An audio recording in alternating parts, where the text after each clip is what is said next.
আরে ঈসা নবী কয় যুবক রে, ও যুবক কান্দিস না, চলো যাই, আমি যাইতে চাই, আমি নিজে দেখতে চাই, ওই রাজপ্রাসাদের ভিতরে নিয়ে যাও।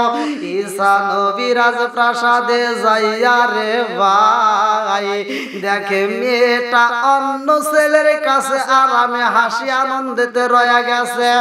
ঈসা নবী কয় মা গো, ও মা, তুমি কেন তোমার স্বামীরে ভুইলা গেছো? তোমার স্বামীরে কেন তুমি ভুলছো? এইবার মহিলা কয় নবী গো, আপনি মনে হয় ভুল করছেন, আমার তো দুনিয়াতে কোনো বিয়েই হয় না, এই আমার প্রথম। দেখেন মহিলা মরার পরে কিন্তু আর দেখা হইছে, মহিলাও ভালো হয় নাই। হ্যাঁ, মরার পরে তাজা হইছে, তারপরে ভালো হয় নাই। এই মহিলা জাতি এত খারাপ। দেখেন সব মহিলা কিন্তু এক না, তারপর আমি বলতে হয় এখান থেকে শিক্ষা নেওয়া দরকার মা বোনদের। এইবার মহিলা কয় নবী গো, আমি এই পুরুষটাকে কোনোদিন দেখি না, এর তো আমি চিনি না। এইবার যুবক আরো কাঁদতেছে, হুজুর এ কি কয়, আমার বিবিরে আমি তো চিনি, আমার বিবির সাথে আমি ঘর সংসার করছি, আমার বিবির সাথে আমি ছিলাম, আমার বিবি আমারে ভালোবাসতো, আমি আমার বিবিরে ভালোবাসতাম, একই বিছানায় ঘুমাইতাম, একই প্লেটে খাবার খাইতাম, আমি না খাইলে আমার বিবি খায় নাই, আজকে আমার সেই বিবি আমারে ভুলে গেছে। ঈসা নবী কয় মা গো, তুমি কি কোনো কিছু আমার কাছে গোপন করছো? এই মহিলা কয় নবী গো, নবী গো, আমি কোনো কিছুই গোপন করি না, আমার দুনিয়াতে একটা বিবাহ হয়েছে, সেটাই রাজপ্রাসাদের ভিতরে। এইবার যুবক কয় নবী গো, আমি তো সবই হারাইলাম, এই দুনিয়া থেকে আমার বিচার হইব না। ও হুজুর গো, কেনই বা আমার বিবিরে আমি ফিরে চাইলাম, আর আপনি কেনই বা সুপারিশ কইরা মরা মানুষটা তাজা করলেন? আমার বিবি যেমন মারা গেছিল তেমন ছিলেই তো আমার ভালো ছিল। এখন তো নতুন করে যারা আসলে কোনো কথা ঠিক কিনা? এইবার ঈসা নবী কয় ও মা, তুমি যদি সত্য কথা বলো তোমার কোনো ক্ষতি হইব না, আর তুমি যদি মিথ্যা কথা বলো তোমার ধ্বংস হইব, তোমার ক্ষতি হইব, তোমার উপরে আমার আল্লাহ গজব দিব। এই মহিলা কয় হুজুর আমি সত্য কথা বলেছি, এই পুরুষকে আমি চিনি না, তার সাথে আমার কোনোদিন বিয়ে হয় নাই। এইবার ঈসা নবী কয় আল্লাহ গো, এই পুরুষের যেই বিবিটারে আল্লাহ তুমি তাজা করছো, আমি দোয়া কইরা দিছিলাম বিইজনিল্লাহ, মরা মানুষ তাজা করছিলা, আল্লাহ ওই মহিলাকে তুমি আবার মৃত্যু দিয়া দাও। আল্লাহ তার বিচার আমি করতে চাই, এই মুহূর্তে তোমার কাছে একটা দরখাস্ত জানাইলাম, যেই মহিলারে আমি তাজা করছিলাম আল্লাহ তোমার হুকুমে ওই মহিলারে আবার মরণ দিয়া দাও। না রাত করে বাঁচবে, এটা ঠিক আছে, দিনের বেলায় দিনেও বাঁচবে।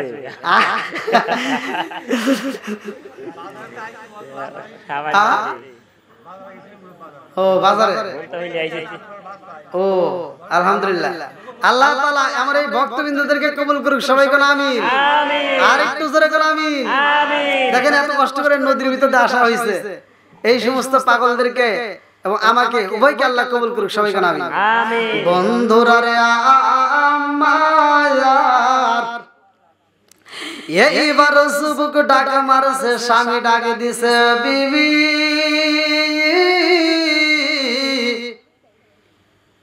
আসো আসো আমরা বাড়িতে যাব।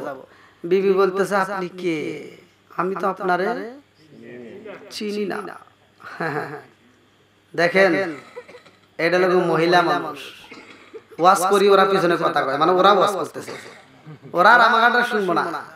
হ্যাঁ, এই মহিলা মানুষের কথা দেখেন, এরা মরার পরে সোজা হয় না রে, তো তাজা কথা কোন ঠিক কিনা?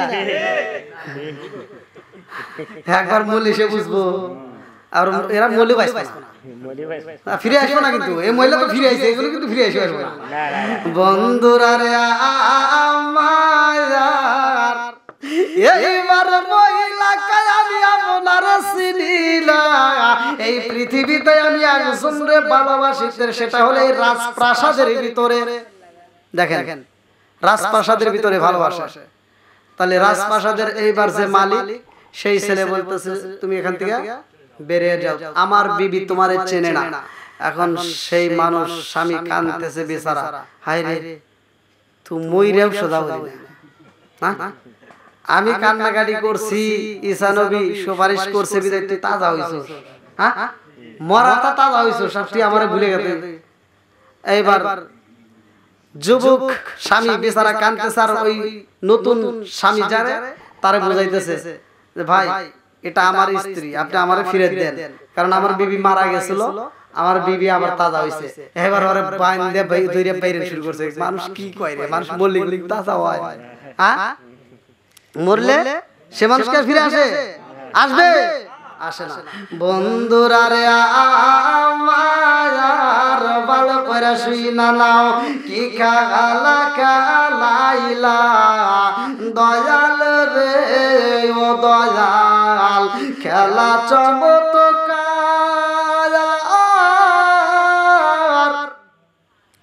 না পাকে বানাইয়া রে মানুষ সাজাইলা মাজার রে, কি খালা খালাইলা দয়াল রে, তুমি কাউরে দিলা 10টা সন্তান রাখার জায়গা নাই, কাউরে দিলা কোটি টাকা একটা সন্তান নাই, তুমি নির্দোষী রে রাখো দয়াল ভবের জেলখানায়, হাজার দোষ করিয়াও কেউ গোরে সর্বদায়, নদীরে কুল ভাঙ্গে ও কুল গড়াও, কি তোমার খেলা,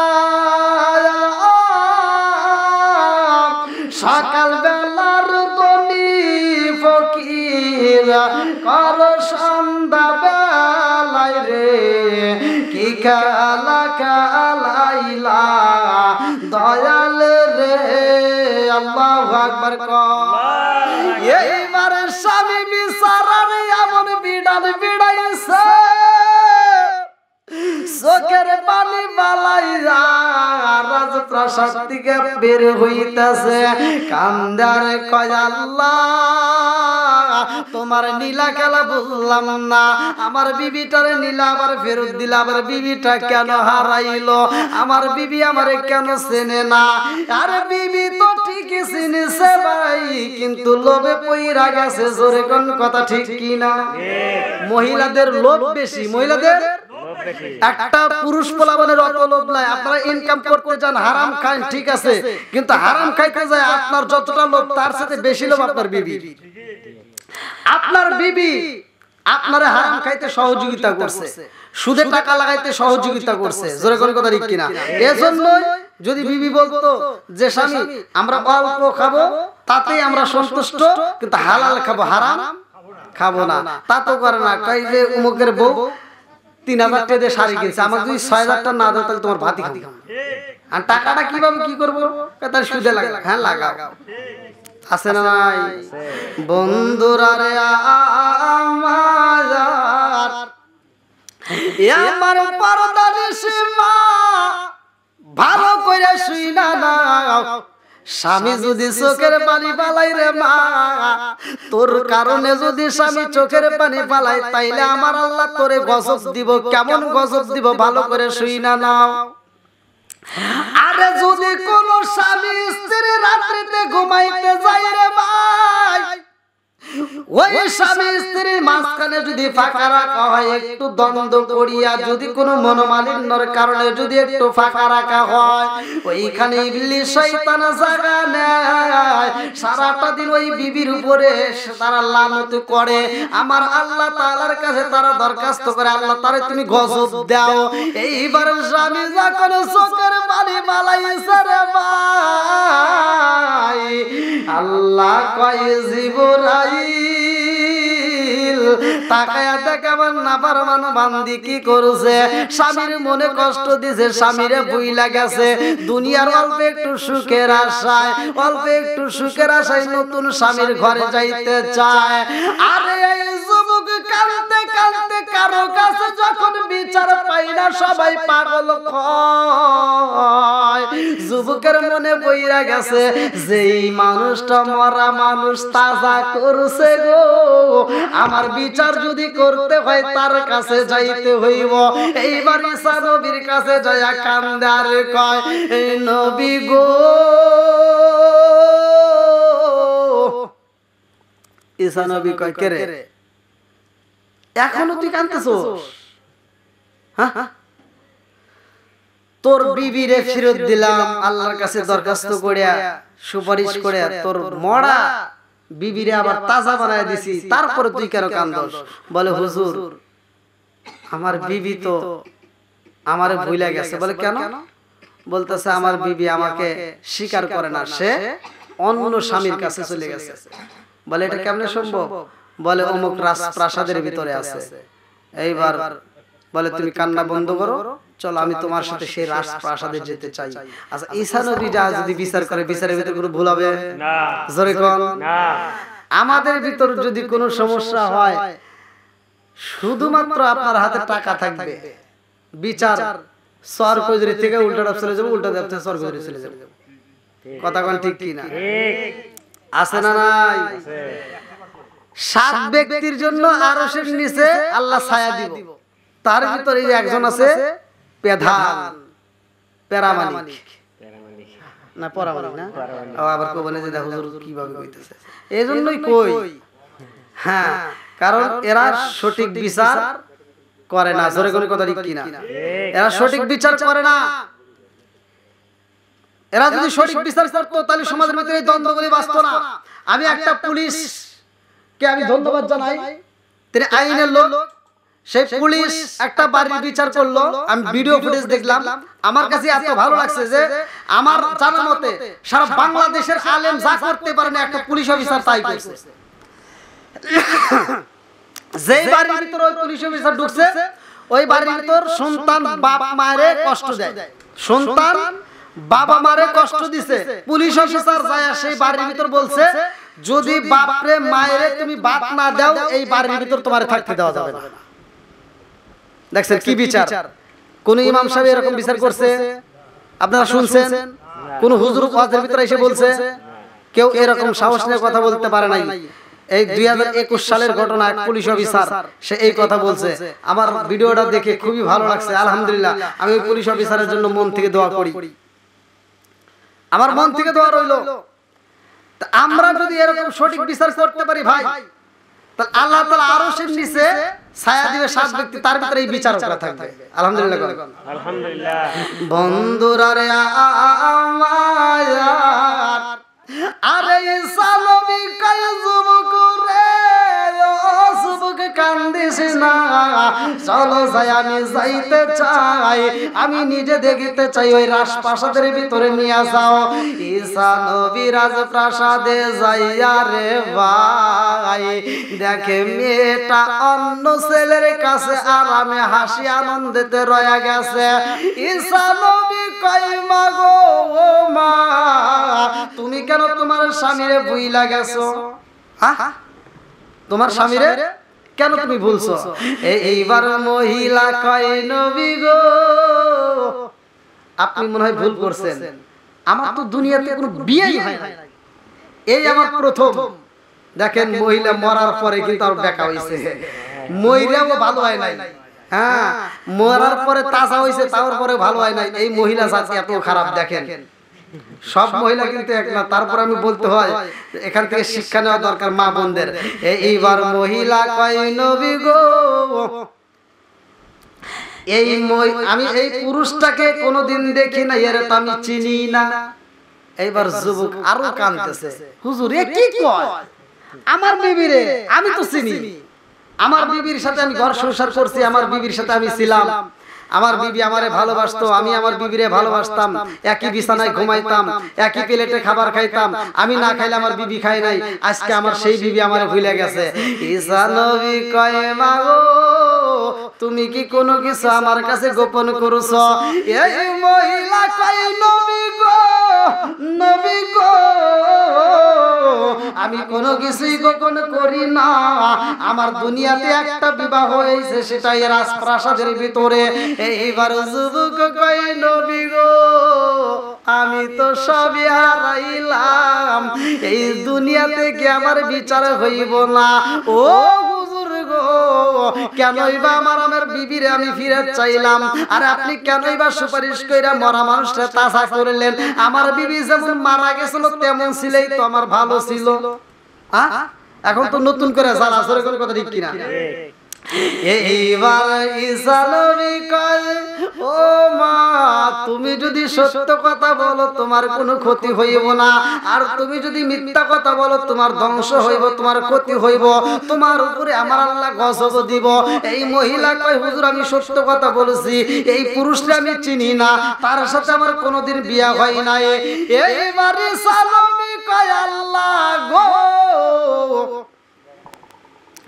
এই পুরুষের যেই বিবিটারে আল্লাহ তুমি তাজা করছো, আমি দোয়া কইরা দিছিলাম বিইজনিল্লাহ, মরা মানুষ তাজা করছিলা, আল্লাহ ওই মহিলাকে তুমি আমার মৃত্যু দিয়া দাও। আল্লাহ তার বিচার আমি করতে চাই, এই মুহূর্তে তোমার কাছে একটা দরখাস্ত জানাইলাম, যেই মহিলারে আমি তাজা করছিলাম, আল্লাহ তোমার হুকুমে ওই মহিলারে আবার মরণ দিয়া দাও। কুল্লু নাফসিন যায়িকাতুল মাউত,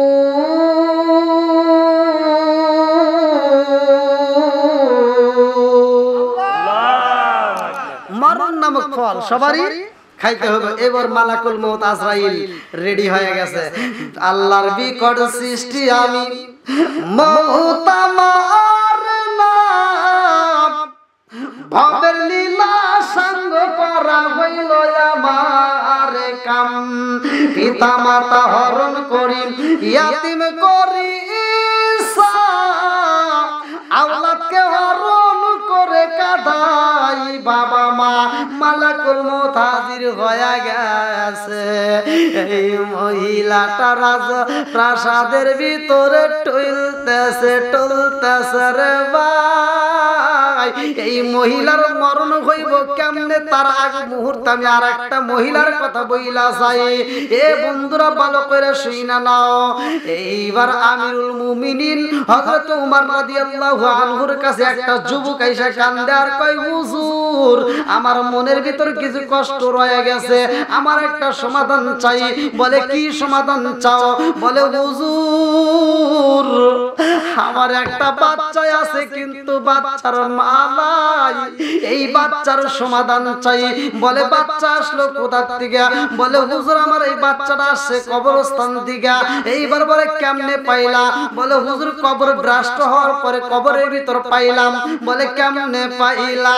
আরে ওই যুবক কান্দার কই, হুজুর দুনিয়াতে আমি একটা বিয়া করলাম, এমন একটা সুন্দরী নারীরে পাইয়া আমার জীবনটা আমি সুখেই কাটাইলাম। আমি যেই জমিনের মধ্যে ছিলাম হুজুর, ওই জমিনের মধ্যে থেকে আমার ঘরের ভিতর খাওয়া ছিল না, আমার বিবিরে পরনের কাপড় দিতে পারি নাই। আমার সুন্দরী বিবির মুখে পানি, চোখ বড় পানি, বুক বড় ব্যথা। আমার বিবি যখন আমার কাছে কান্দে আর কয়, স্বামী গো পেটের ক্ষুধা সইতে পারি না, ও স্বামী গো খাওন দিতে পারবেন নি?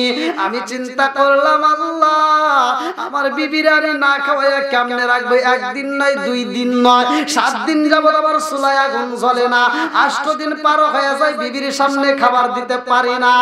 আল্লাহর দেওয়া রিজিক আমার বিবিরে আমি দিতে পারি না। আমি যেই জমিনের মধ্যে ছিলাম রাস্তায় বের হইয়া চোখের পানি ছাইরা দিয়া কান্নাকাটি করি, কত জঙ্গলে ঘুরি, কত রাস্তায় ঘুরা ঘুরা কাজে পাই না। হুজুর আমি দেখতে পারলাম সিরিয়ার জমিনে যাইতাছে এক দল লোক, একটা কাফেলা, কিতাবের ভিতর আসছে। ওই কাফেলাটা সামনে যায়, যুবকটা কাঁদতেছে আর বলতেছে, হে কাফেলাবাসী তোমরা কোথায় যাও? বলে আমরা সিরিয়ায় যাচ্ছি। বলে সিরিয়ায় যদি যাও তাহলে আমার একটু সাথে নিয়ে যাও, তোমাদের সাথে গেলে আমি তোমাদের সাথে শ্রম দেব, তোমাদের সাথে আমি পরিশ্রম করব, বিনিময়ে আমার তোমরা কিছু অর্থ দিবা, আমার বিবিটার মুখে আমি কিছু খাবার দিতে চাই। আল্লাহু আকবার কোন। বন্ধুরা রে আমার,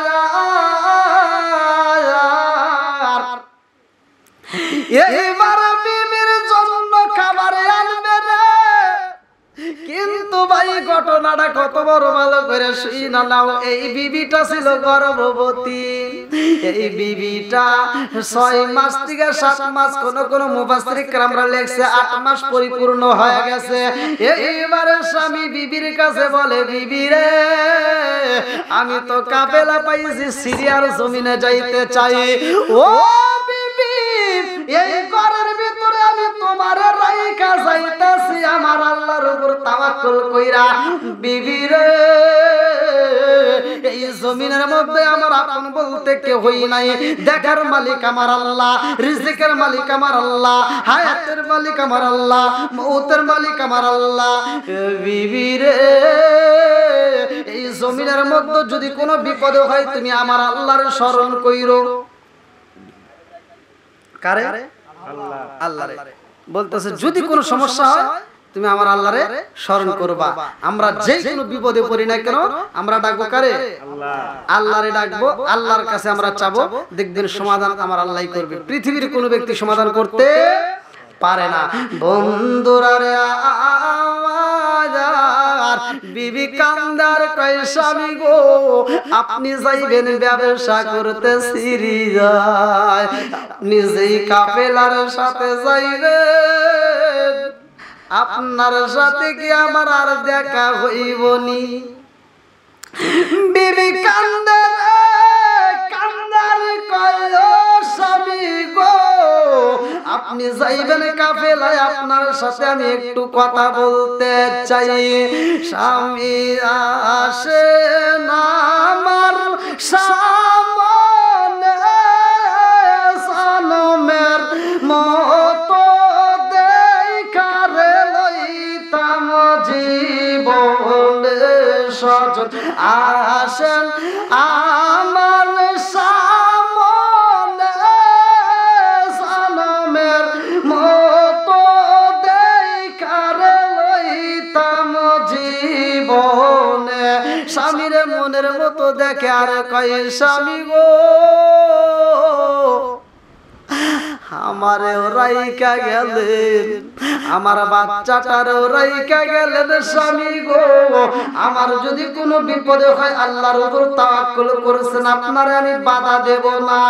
ও স্বামী গো আমি আপনার কাছে দরখাস্ত জানাই আমার আল্লাহরে, এই মুহূর্তে আমার বিচারটা জানাইয়া যাইতেছি। আমি যদি মারা যাই আপনি আমার হাসরের ময়দানে ভুইলেন না, ওই দিন আমার বিবি হিসেবে পরিচয় দিয়ে আপনার সাথে জান্নাতে নিবেতাম। গভীর রাত্রে স্বামী স্বপ্ন দেখে রে ভাই, বিবি চোখের পানি ফালাইয়া হজর নয়নে কাঁদতেছে আর স্বামীরে ডাকতেছে। এই দৃশ্য এইবার স্বপ্ন যুগে দেখা মাত্র ঘুম থেকে ওইটা কান্দে আর কাফেলার ভিতর বলে আমারে তোমরা যাইতে দাও, আমি যাইতে চাই আমার বাড়িতে। আমার বিবি না জানি কোন সমস্যায় পইরা গেছে, আমি বাড়িতে যাইতে চাই। কাফেলার লোকজন বলে না না যাওয়া যাইব না, আমরা কাফেলা যেইভাবে আসছি আমাদের সাথে যাইতে হইব, কাফেলা থেকে একা একা যাওয়া যাবে না। এই মহিলার কাছে আমার আল্লাহ মালাকুল মউত পাঠায়া দিছে গো। এই মহিলাটা গর্ভবতী ছিল রে ভাই, কিতাবের ভিতর উল্লেখ করা হয় এই মহিলাটার কাছে মালাকুল মউত আজরাইল এসে গেছে। কুল্লু নাফসিন যায়িকাতুল মাউত,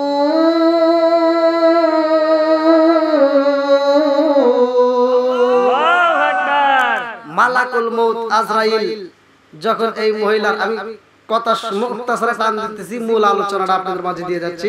মহিলাটার জান যখন কবজ করছে, জান কবজ করা মাত্র গ্রামের ভিতরে এইবার খবর পৌঁছায় গেছে, মানুষ একজনের থেকে আরেকজন, আরেকজনের কাছ থেকে আরেকজন খবর পৌঁছায় গেছে যে অমুকের বিবি মারা গেছে, ওর তো আপনজন কেউ নাই, তাহলে আমরা সবাই পাড়া প্রতিবেশী যারা আছি আমরা তাকে মাটি দিতে চাই। মুসলমানদের রীতি অনুযায়ী আমরা তাকে মাটি দিতে চাই। সবাই যায়, মহিলারা যায়, তারে গোসল করালে এইবার তাকে কবর দেওয়া হয়। ভালো করে শুনবেন, কিতাবের ভিতর আসছে তাকে যেই জায়গাটায় কবর দেওয়া হয় ওই জায়গাটাই ছিল বালি মাটি, ওই জায়গাটাই ছিল বালি মাটি, মরুভূমি। এই বালি মাটির ভিতরে কবর দেওয়ার পরে মহিলাটার কবরটা আলোকিত হয়ে গেছে। এই মহিলাটার স্বামী যখন বাড়িতে আসছে, বাড়িতে আসার পরে ঘরের ভিতর প্রথমেই প্রবেশের আগ দিয়ে সালাম দিছে, আসসালামু আলাইকুম ইয়া আহলাল বাইত।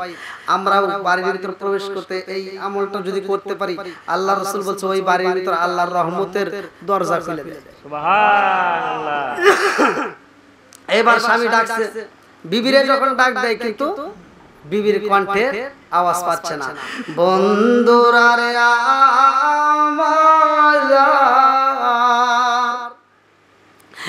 এইবার স্বামী যখন বিবিরে পায় না রে, সার কই জুরি বাসিরা, স্বামী যাইয়া পাশের বাড়ির লোকজনকে ডাইকা বলে, এই গভীর রাত্রে আমি আসছি, একটু তোমরা ওঠো, কথা বলতে চাই। পাশের বাড়ির লোকেরা কয়, কি ব্যাপার, তুমি এতদিন কইছিলা তোমার বিবির বিপদের সময় তোমার পাওয়া যায় নাই, কারণটা কি? এইবার স্বামী বিচারা চোখের পানি পালায়া কান্দে আর কয়, এই জগৎবাসীরা রে, জানতে চাই আমার বিবি কোথায়, তোমরা দেখেছো নিয়ে? এইবার পাশের বাড়ির লোকজনেরা কান্দে আর কয়, তোমার বিবি মারা গেছে গো, আজ 1 2 3 দিন 3 দিন এরকম 1 মাস পার হয়ে গেছে। তোমার বিবির আমরা কবর দিছি, তারে অমুক জায়গায় মাটি দিয়া পালাইছি। এই স্বামী বিচারা কান্দে রে ভাই, ঘরের ভিতরে যাই আল্লাহর ডাক মারছে, আল্লাহ তুমি কেমন বিচার করলা, আমার সন্তানের মুখটাও তুমি আমারে দেখতে দিলা, আমার বিবিরে তুমি নিসাও আল্লাহ গো, আমার সন্তানটা কি অপরাধ করেছিল আল্লাহ, তোমার বিচার বুঝলাম না। আমার মুরব্বি বাবাজিরা গো, এই যুবকটা হযরত ওমর আমিরুল মুমিনিন হযরত ওমর রাদিয়াল্লাহু আনহুর কাছে এই ঘটনা বলতেছে আর চোখের পানি পালায়া কান্দে।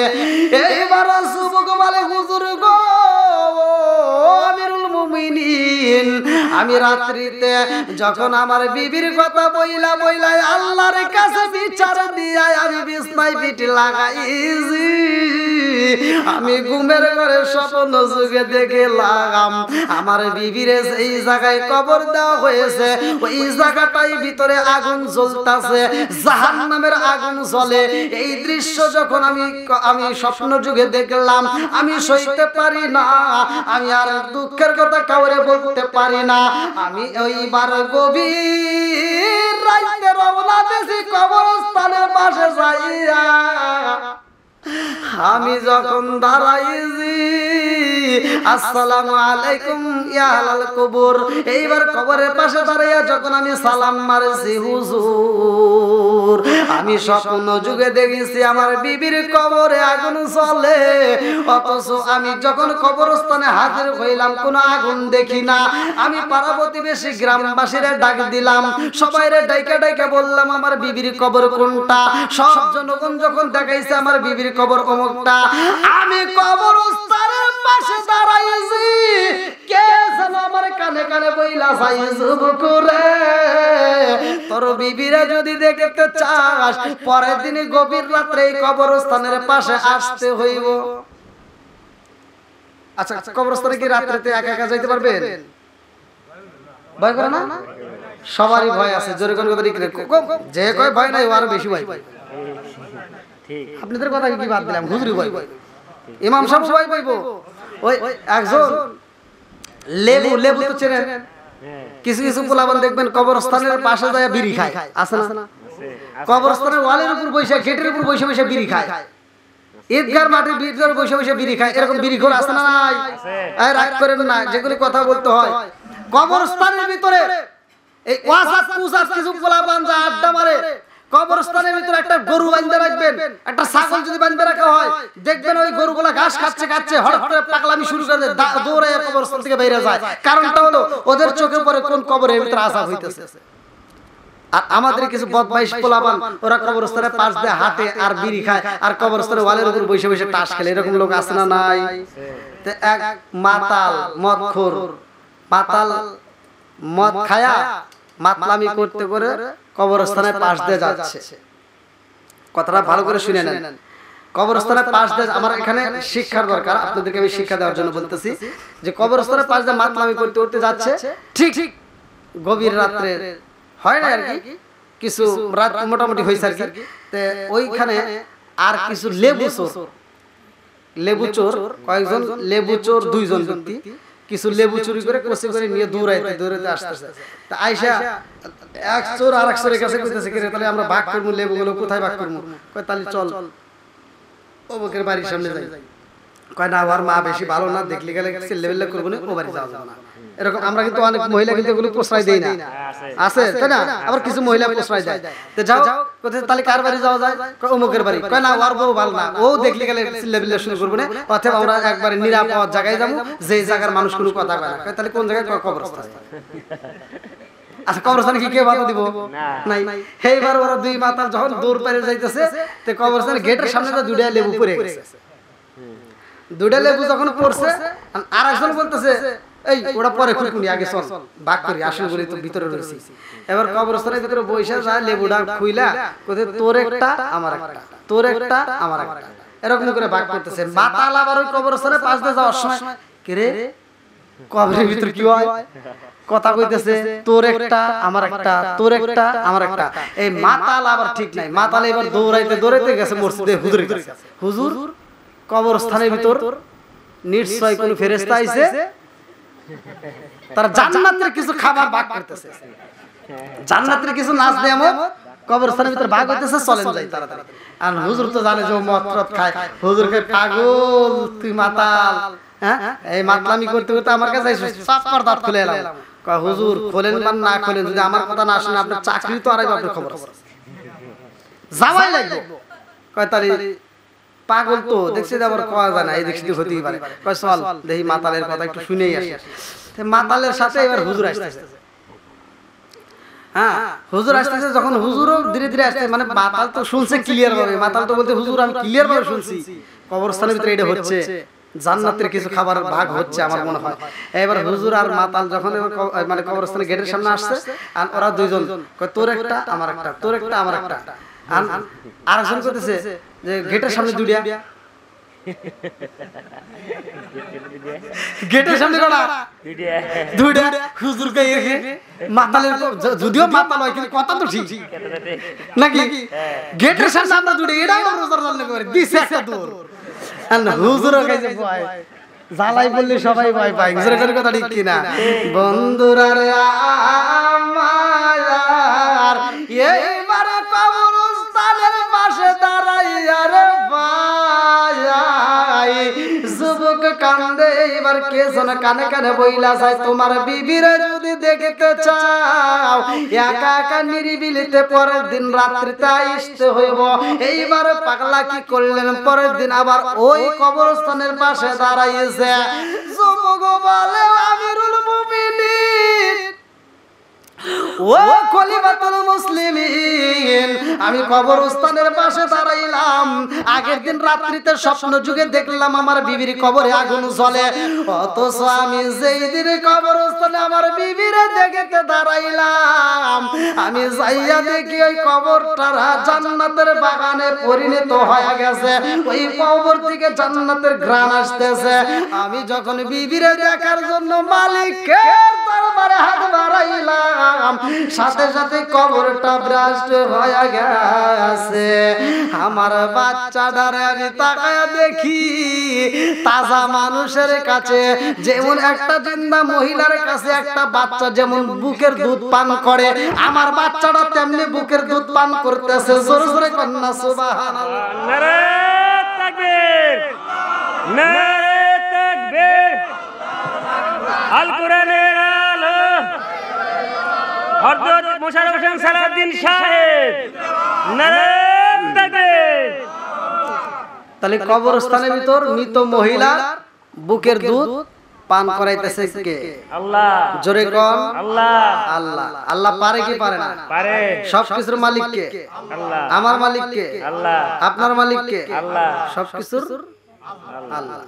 দেখছেন মৃত মহিলা কবে মারা গেছে, অথচ সেই কবরের ভিতরে বাচ্চারে দুধ পান করাইতেছে।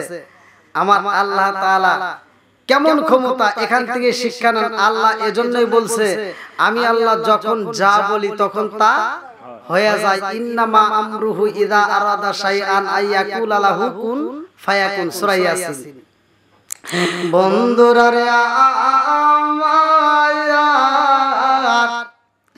এই যুবক দেখে আমার বাচ্চা দুধ পালে করে রে, যুবক কয় হুজুর ও খলিফাতুল মুসলিমিন, আমার বাচ্চাটার বয়স একদিন দুই দিন নয়, আমার মন বলে আমার বাচ্চাটার বয়স বেশ কিছুদিন পার হয়ে গেছে। জোরে জোরে কন্যা সুবহানাল্লাহ। আমার বিবি মারা গেছে হুজুর, অথচ কবরের ভিতর আমার বাচ্চা আমার বিবির বুকের দুধ পান করে। হুজুর এই বাচ্চাটারে আমার আল্লাহর হুকুমে যখন আমি নিলাম, আমার বুকের ভিতরে নিলাম, আমার পুরা দেহটাই আমি ঠান্ডা কইরা নিলাম। জোরে জোরে কন্যা সুবহানাল্লাহ। পুরা অঙ্গ দেখাই কারে গো, দয়াল যার ওরা দেখে না, আমি কারে জানাই কারে বুঝাই মনে বেদনা, ওরা অঙ্গ দেখাই কারে গো, দয়াল যার ওরা দেখে না, আমি কারে জানাই কারে বুঝাই মনে বেদনা, মন দিলাম প্রাণ দিলাম গো, আমি মন দিলাম প্রাণ দিলাম গো, দয়াল দিলাম আমসুলু আনা, আমি সাবতিয়া তোর মন পাইলাম না, আর কি আছে জানা, আমি সাবতিয়া তোর মন পাইলাম না, আর কি আছে জানা। যুবক কান্দার কয় আমিরুল মুমিনিন ও খলিফাতুল মুসলিমিন, আমার এই সন্তানটার বিষয় আমি আপনার কাছে জানতে চাই। যার মা নাই, মৃত মায়ের দুধ পান করছে, এমন সন্তানের বিষয় আপনার কাছে আমার একটা নালিশ। যেই সন্তানটারে আমি সিরিয়ার থেকে সফর থেকে ঘুরে আইসা আমার সন্তানটারে তাজা পাইলাম, বিবিটারে পাইলাম না। হুজুর গো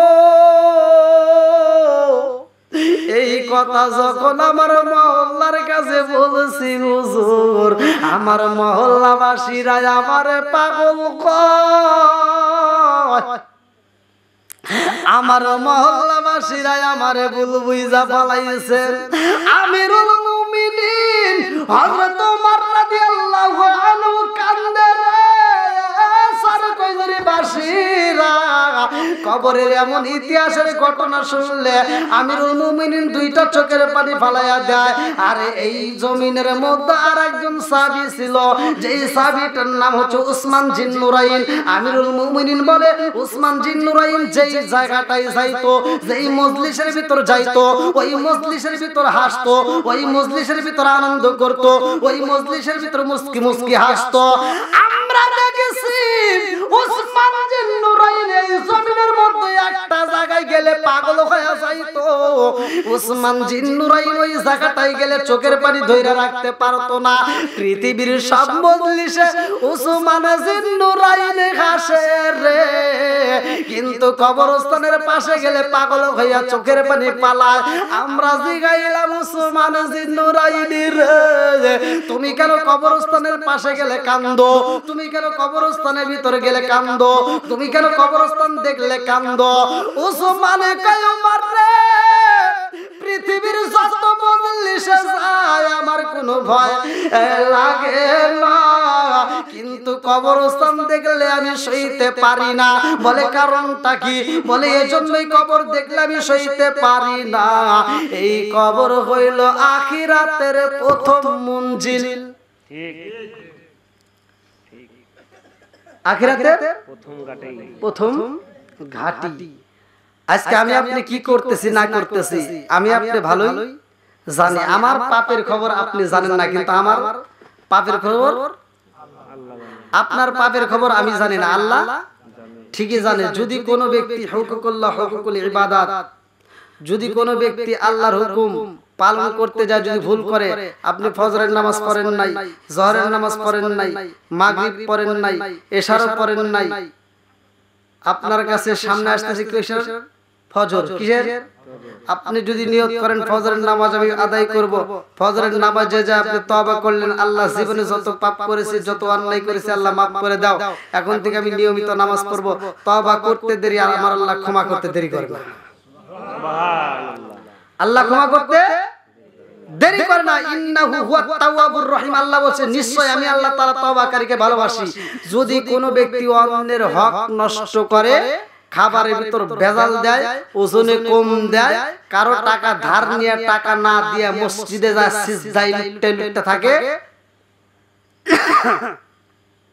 মুনাজাতের ভিতর কান্দে আল্লাহ মাফ করে দাও, আল্লাহ কয় ওই মুনাজাত আমার দরবারে কবুল হবে না। দেখবেন যেই চাচা জমিনে যা আল কাটতে যা আল দে চার জায়গায় বেকা বানায়া বাইস্তের জমির ভিতর এক হাত ঢুকে গেছে, ওই চাচা মসজিদে যা সামনের কাতারে কয় কাতা সোজা করো। কথা বল ঠিক কিনা? ও মোর আল বেকা করে কয় মসজিদে কাতা সোজা করো, আর চাপাই চাপা বেরি না দরকার। সরে কোন কথা ঠিক কিনা? ঠিক যেই নামাজে নবী নাই রে সেই নামাজ তোর হইব না রে, যেই নামাজে নবী নাই রে সেই নামাজ তোর হইব না রে। আর এই কথাগুলো যদি না বলি মানুষ বুঝবে কোথা থেকে? কথা বল। আমার কথা হলো আপনি দুইটা জিনিস আমল করবেন, একটা জিনিস ছেড়ে দিবেন আর একটা জিনিস ধরবেন। আপনি ইবাদতে শান্তি পাবেন, দোয়া করবেন কবুল হবে, মুনাজাত করবেন কবুল হবে, নামাজ পড়বেন কবুল হবে, বাড়িতে যাবেন শান্তি পাবেন, মরলে আল্লাহর জান্নাত পাবেন। সুবহানাল্লাহ। সেটা হলো কি? মাত্র দুইটা জিনিস। একটা লোক ছাড়বেন আর একটা লোক ধরবেন। একটা ছাড়বো আর একটা ধরবো। রাজি আছেন? যদি আপনারা এটা করতে পারেন, আমি বলতেছি আপনারা যদি এটা করতে পারেন, আপনারা দোয়া করবেন কবুল হবে। এই আমরা দোয়া করি আল্লাহ বৃষ্টি দাও, বৃষ্টি দাও, বৃষ্টি হয় না। আমরা দোয়া করি আল্লাহ বৃষ্টি ছাড়াও, বৃষ্টি ছাড়াও, বৃষ্টি ছাড়ে না। আমরা দোয়া করি আল্লাহ সংসারে বরকত দাও, বরকত আসে না। কেন আসে না? ভালো করে শুনে নেন। যদি এই জবানের ভিতরে একটা খাবার ঢুকান, জীবনে যত দোয়া করেন একটা দোয়া কবুল হবে না। যত দোয়া করেন কবুল হবে না। সেটা হলো এই জবানের ভিতর যদি আমরা হারাম নেই, কি নেই? হারাম খাবার। আল্লাহ রাসূল বলেছে লা ইয়াদখুলুল জান্নাতা গুজিয়া বিল হারাম। সহিহ হাদিস, নির্বাচিত হাদিস, পৃথিবীর কোনো আলেম উল্টাতে পারবে না। আল্লাহ রাসূল বলেছে লা ইয়াদখুলুল জান্নাতা গুজিয়া বিল হারাম। যদি কোনো ব্যক্তি হারাম খায়া এই শরীরের রক্ত মাংস গড়ায়, আল্লাহ রাসূল বলছে ওই দেহ আল্লাহর জান্নাতে যাবে না। আপনি কারো এক বিগত জমিন যদি জোর দখল করে খান, সাত আসমান জমিন আপনার আমার গলায় বেরি রূপে পরায় দিব। এই জন্য এই কাজ করা যাবে না হারাম খাওয়া যাবে না, যদি হারাম খান দোয়া কবুল হবে না। আর যদি আপনি হালাল খাইতে পারেন, হালাল খান, তাইলে কিতাবের ভিতরে আসছে আপনি দোয়া করবেন, দোয়া কবুল। হালাল খাবেন, আপনি নামাজ পড়তেছেন, নামাজ কবুল। মুনাজাত করবেন, মুনাজাত কবুল। আপনি মরবেন, আল্লাহর জান্নাত পাবেন। যদি হালাল খারাপ খাবে, এইবার দেখবেন বিবেচনা করে, যদি কোনো ব্যক্তি হালাল খায় ওই ব্যক্তিটা কাউকে ভেজাল দিতে পারে না। আপনি যদি হালাল খান তাহলে আপনি মিথ্যা কথা বলতে পারবেন না। আপনি যদি হালাল খান তাহলে আপনি সুদের ব্যবসা করতে পারবেন না। তাহলে আমাদের এই কাজগুলো মেনে নিতে হবে। দেখেন কবরস্থানের ভিতরে গেছে, কবরস্থানের ভিতরে কি কাহিনী ঘটতেছে। একজন মহিলা জান্নাতি মহিলা, অথচ দুনিয়াতে আবার এসে কি হলো, জাহান্নামী হইলো। ঈসা নবী বলতেছে, আমি ওই মহিলারে যখন বললাম যে তুমি যদি সত্য কথা বলে থাকো তাইলে তোমার কোনো ক্ষতি হবে না, আর যদি তুমি মিথ্যা কথা বলো তাহলে আমার আল্লাহ এটার বিচার করবে। আমি এই মুহূর্তে আমি ঈসা নবী আল্লাহর কাছে বলতেছি, আমি এই যুবকের জন্য, যেই মহিলার জন্য সুপারিশ করছিলাম, দোয়া করছিলাম, আমার আল্লাহ যেই মহিলারে তাজা করে দিছে, ওই মহিলাটার এখন মৃত্যু হোক। আমি ঈসা নবী দোয়া করলাম ওই মহিলাটার এখন মরণ হোক। এই কথা বলতে দেরি মহিলা টয়লেটে এইবার রাজপ্রাসাদের ভিতর মারা গেল। এইবার সমস্ত রাজপ্রাসাদের লোকজন বলতে, হুজুর এই মহিলাটা মারা গেল কারণটা কি? বলে এই মহিলাটা মিথ্যা কথা বলছে। এইবার ওই স্বামীটা পাগল করা হয়, বলতে হুজুর আমার স্ত্রী তো জান্নাতি ছিল, কিন্তু তার চেহারা এরকম বিকৃত হয়ে গেল কারণটা কি? বলতেছে তোমার স্ত্রী এখন জান্নাতি নয়, তোমার স্ত্রী এখন হয়ে গেছে জাহান্নামী। বলতেছে কেন? বলতেছে তোমার স্ত্রী নাফরমানি করছে মিথ্যা কথা বলার কারণে। এই মুহূর্তে তোমার স্ত্রী আগে ছিল ঈমান নিয়ে কবরে গেছিল, আর এখন বেঈমান হয়ে কবরে গেল। তে ভাই আমরা যদি বেঈমান হয়ে কবরে যাই তাহলে এই কবরটা হবে প্রথম মঞ্জিল, ওইখানে কিন্তু আখিরাতের প্রথম মঞ্জিল। ওইখানে যদি আমাদের শাস্তি শুরু হয়ে যায় তাহলে ওখানে কি হবে এটা ভালো করেই বুঝতেছেন। তো যাও একটা আমি আপনাদেরকে মেসেজ দিয়ে যাচ্ছি, সেটা হলো আমরা বর্তমান শেষ জামানায় পড়ে গেছি। আমাদের ঈমানগুলো টিকে রাখা দরকার। আল্লাহ রাসূল বলছে হাতের তালুতে শেষ জামানায় আগুন রাখা সহজ হবে, কিন্তু ঈমান রাখা কঠিন। তাহলে আগুন রাখা সহজ, ঈমান রাখা কি কঠিন। আজকে আমরা এমন একটা সময় পড়ে গেছি, দেখবেন ঈমানের কথা আমাদের কাছে স্বাদ লাগে না, কোরআনের কথা আমাদের কাছে ভালো লাগে না। আজকে কোরআনের কথা বলতে গেলেই আমাদের উপরে চাপ সৃষ্টি হচ্ছে। তে ভাই কোরআন যেই ঘরের ভিতর তিলাওয়াত হয়, কোরআনকে যারা ভালোবাসে, কোরআনকে যারা ভালোবাসে আমার আল্লাহ তাদেরকে ভালোবাসবে। কোরআনের পথে আল্লাহ তাআলা আমাকে এবং আপনাকে, বক্তা শ্রোতা উভয়কে কবুল করুক, সবাই করে আমিন। আর আপনারা যখন মাহফিলের আয়োজন করেন, বিশেষ করে সাউন্ড সিস্টেমটা ভালো করতে হয়। সাউন্ড সিস্টেম যদি ভালো হয় তাহলে বক্তার আলোচনা ভালো হয়, সাউন্ড সিস্টেম খারাপ হলে বক্তার আলোচনা খারাপ হয়। সাউন্ড সিস্টেমটা বিশেষ করে ভালো রাখবেন। তো যাই হোক আলহামদুলিল্লাহ যতটুকু হয়েছে, দীর্ঘ অনেক সময় আমি আলোচনা করলাম, প্রায় 2 ঘন্টা আমি যতটুকু আলোচনা করছি। আমার বলা বক্তব্যের ভিতর যদি কেউ কষ্ট পায় থাকেন ক্ষমার দৃষ্টিতে দেখবেন। আর এইখান থেকে একটা শিক্ষা নিয়ে যান, সেটা হলো স্বামী স্ত্রীর মহব্বত নিয়ে আমি কিন্তু কথা বলছি। স্বামী স্ত্রীর মহব্বত নিয়ে আমি কথা বলছি। এখন এই জন্যই বলছি এই কথাগুলো আপনারা শুধু ওয়াজ শুনলে হবে না, বুঝে নিতে হবে। আমি যদি কথাটা ভাঙে না দিই আপনারা হয়তো বুঝবেন না, পরে সমালোচনা হবে। আমি স্বামী স্ত্রীর মহব্বত নিয়ে কথা বলছি কারণ এখন বর্তমান সময়ে স্বামী স্ত্রীর ভিতর যদি মহব্বত থাকে ওই ঘরের ভিতর শান্তি আছে। কথা বলেন, স্বামী স্ত্রীর ভিতর যদি মহব্বত থাকে ওই বাড়ির শ্বশুর শাশুড়ি শান্তি আছে। স্বামী স্ত্রীর ভিতর যদি অশান্তি থাকে ওই বাড়ির শ্বশুর শাশুড়ি অশান্তির ভিতর আছে। ভাই আমরা হয়তো আজকে যদি আমরা বাপ মায়ের কষ্ট দেই, বাপ মায়ের যদি কষ্ট দেই তাহলে আপনারও কষ্ট পেতে হবে। বাবা মায়েকে আপনারা খুশি করবেন, আল্লাহ আপনাকে শান্তিতে রাখবে, দুনিয়াতেও শান্তি কবরেও শান্তি। তো যাও বাপ মায়ের মনে কষ্ট দিয়া মক্কা মদিনায় গেলেও কাম হবে না।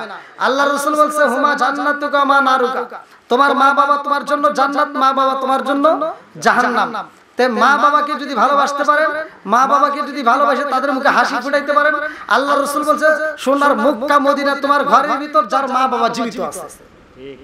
তো যাও যাদের মা বাবা জীবিত আছে আলহামদুলিল্লাহ, খুশি হয়ে টাকা দিছে।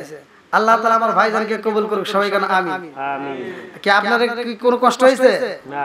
আমি কি কাউকে হিংসামূলক কোনো কথা বলছি? না। আমি কারো গীবত করছি? কোন বক্তার বিরুদ্ধে কথা বলছি? আমি কারো বিরুদ্ধে কথা বলি না। আমার কথা হলো আমি কারো দ্বন্দ্ব চাই না। আমি বক্তব্যের ভিতরে ফাটল ধরাতে চাই না। বক্তারা যদি আজকে বাংলাদেশে প্রত্যেকটা ইমাম মুয়াজ্জিন যদি এক প্ল্যাটফর্মে দাঁড়াইতে পারে, দেখবেন ইহুদি নাসারা কুত্তর মতো বাংলাদেশ ছেড়ে পালাবে। ঠিক।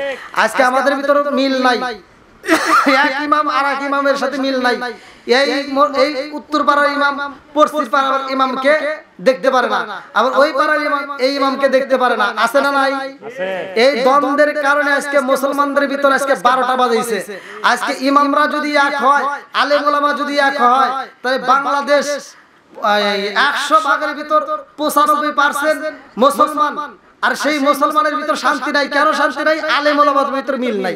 ঠিক। তা আল্লাহ তাআলা সারা বাংলাদেশের প্রত্যেকটা আলেম, শুধু বাংলাদেশ নয় সারা বিশ্বের আলেমদেরকে এক প্ল্যাটফর্মে দাঁড় করাক, সবাই বলেন আমিন। আমিন। আল্লাহ ঈমান আমল নিয়ে কবরে যাওয়ার জন্য তৌফিক দিন, সবাই বলুন আমিন।